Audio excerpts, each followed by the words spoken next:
андай болгон жок. Кандай сага характер көргөзбөш керекпи? Элдер өздөрү көп. Эмне деп айтасыңар азыр ушул жерде? Характер көрсөткөнү эмне болуп калды анда? Айтып калчы.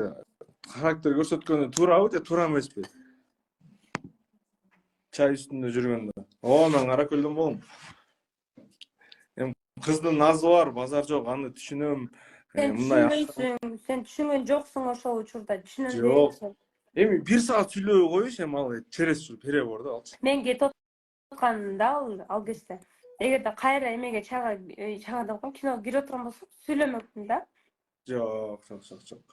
Бас десем болбой койбодуң эле, бас анда деп. И плюс мындай адам деген мындай да. Мен деле киргим келген киного мындай возможностуна жарап, мындай алына жараша иш кылат да адамча анан ошону ии деп мындай түшүнүп кетиш керек эле да, деп. Значит, мындай башкача нерсе менен алып кетип, анан Айтурган жазалма деп әркім жазылып. Туура, айтурган натуральный сулуу экенсиң. Чоң рахмат. Кыз деген кыялданат.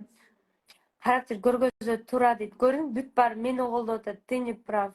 Характерин көрсөткөн Бекмамбет ага жиктим беле. Айтурган сонун кыз аябай өзгөрдүң, тандап тазга жолугуп алба. Эркектей балдар катындай болуп өткөн күнгө эстебей дейт.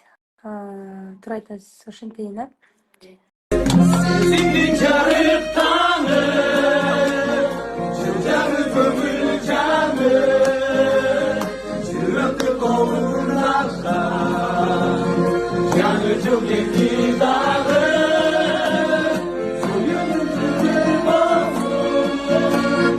Açılsın elin bağı, kafanızı yüreğsin, sana da mağadağı.